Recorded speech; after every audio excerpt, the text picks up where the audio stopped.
Hi guys, quite a long time ago now, it feels like a lifetime ago, which is basically testament to how quickly quad technology moves. I built this, which for a long time was my favourite 4-inch quad. This thing flew absolutely like a dream, and I absolutely loved flying it.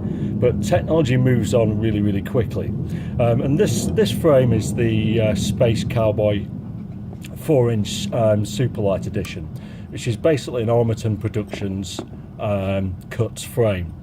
And at the time I built this, I knew even then it was going to be a relatively heavy build, because this frame itself weighed 54 grams, but I absolutely loved the frame and the style of it, so I built it anyway. I've removed the camera from it some time ago. It did have an Arrow V3 in it, but basically this quad is a 4-inch quad. It's running rotorgeeks 1407 3600 kV motors, and at the time, because I knew this would be a relatively heavy frame, I chose these motors because these are one of the lightest 1407s. These are pretty equivalent to the Brother Hobby Tornado motors. They had the same sort of cogging, but these are a little bit lighter, and they put out a little bit less thrust. The rest of the components, it's running an original Betaflight F3 flight controller, Spedix 20 amp ESCs, and a DYS MI200 VTX. And the reason why I chose this one is this is one of the earlier MI200s that actually put out 800. So at the time it was a really good way to get a really powerful VTX in a small space. And obviously it's just attached with a pigtail going to the Emax Pagoda. And the problem with this is, with the props on, it weighed 210 grams, which back then was relatively heavy for a 4-inch Superlight, but nowadays is crazy heavy. I mean, if you compare it to the Leggero Split, that weighed 170 grams, this weighs 210. You know, it's 40 grams heavier. So there's a lot of extra weight on here that's pretty unnecessary these days. So what I thought I was going to do is, this has just been sitting on my shelf doing nothing, and this frame remains one of my favourites. This thing has been slammed, bashed, crashed, and nothing has ever broken on it. It just works like an absolute dream. So I was kind of thinking about updating it, and I didn't want to sort of gut it and start again.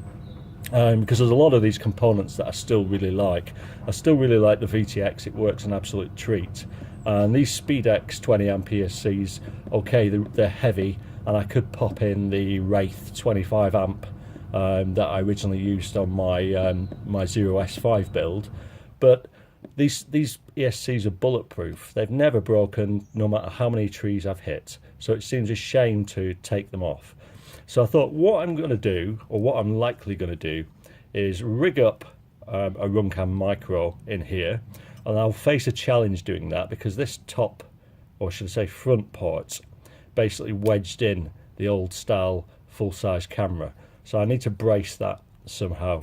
And then I'm going to replace the Betaflight F3 board, which even today is still a really good flight controller. Yes, we're all running F4s now, but an F3 will run acro mode just as well as an F4 will do. So there's, you know, that can go in another 5-inch build of mine. So I'm probably going to replace it with a micro flight controller, a micro camera, and I'm umming and ahhing as to whether to remove these ESCs and use a 4-in-1, or whether to leave them. So that's where we are right now. In the next part of the video, I'll show you what I've done, and we'll see how much weight we're going to save. I mean, I would like to get this in at about, what is it now, 210. I would like to get it in, ideally, at about 180, but I suspect I'm probably going to be looking more at 190. But even at that level, it'll be a really good quad, because as I said, even at 210 grams, it flew like an absolute dream.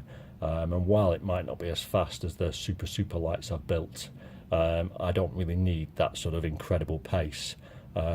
This can be really just a really good, fast, everyday flyer. Some months back I tried to sell this actually, and I didn't have any interest in it whatsoever, regardless of the price, and that kind of upset me in a way, because this is one of the best quads I ever built, certainly one of the best flying ones. So rather than have it sitting gathering dust, I'm going to update it and bring it back to life, and we'll see how it goes. So the next part of this video will be essentially what I've done, what changes I've made, and how it flies with the updated components. Cheers guys, thanks, bye.